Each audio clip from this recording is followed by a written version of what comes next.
The Yellow Wallpaper by Charlotte Perkins Gilman. Part 5. On a pattern like this, by daylight, there is a lack of sequence, a defiance of law that is a constant irritant to a normal mind.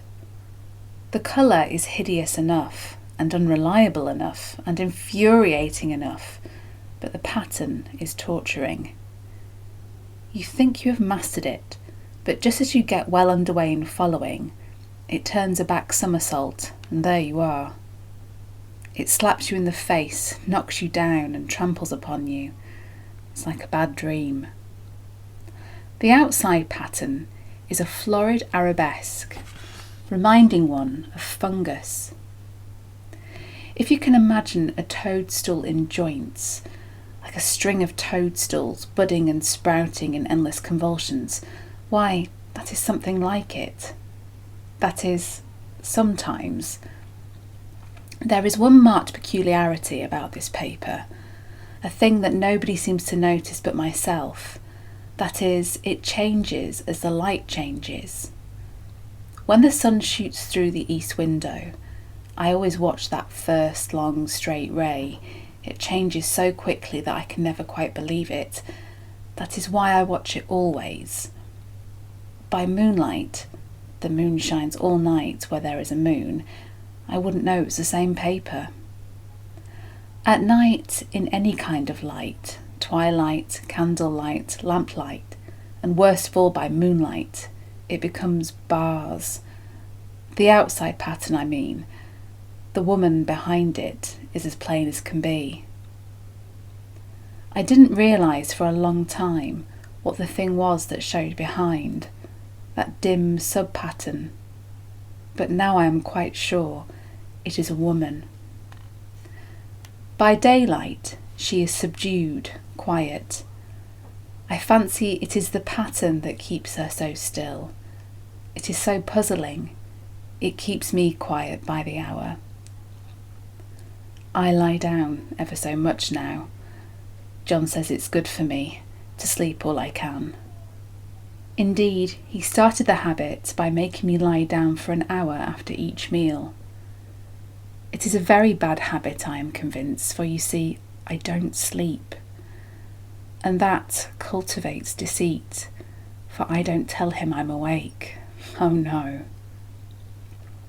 The fact is, I'm getting a little afraid of John. He seems very queer sometimes, and even Jenny has an inexplicable look.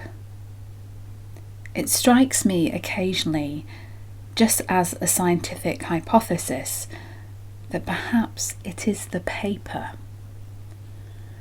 I have watched John when he did not know I was looking, and come into the room, suddenly on the most innocent excuses, and I've caught him several times looking at the paper.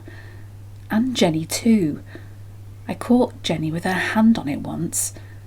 She didn't know I was in the room, and when I asked her in a quiet, very quiet voice, with the most restrained manner possible, what she was doing with the paper, she turned around as if she'd been caught stealing, and then looked quite angry and asked me why I should frighten her so.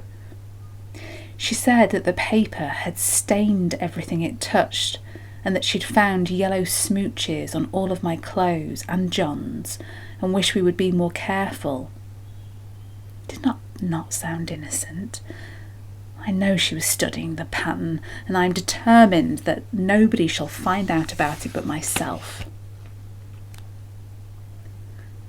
Life is very much more exciting now than it used to be. You see, I have something more to expect, to look forward to watch. I really do eat better, and I'm more quiet than I was. John is so pleased to see me improve. He laughed a little the other day. He said I seemed to be flourishing in spite of my wallpaper. I turned it off with a laugh. I had no intention of telling him it was because of the wallpaper. He would make fun of me. He might even want to take me away. I don't want to leave now until I have found it out. There is a week more. I think that will be enough.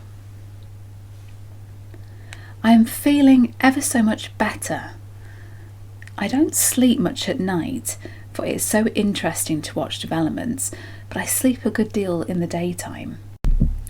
In the daytime, it is tiresome and perplexing. There are always new shoots on the fungus and new shades of yellow all over it. I cannot keep count of them, though I have tried conscientiously. It is the strangest yellow, that wallpaper. It makes me think of all yellow things I ever saw, not beautiful ones like buttercups, but old, foul, bad yellow things. There is also something else about that paper. The smell. I noticed it the moment we came into the room, but with so much air and sun, it was not bad.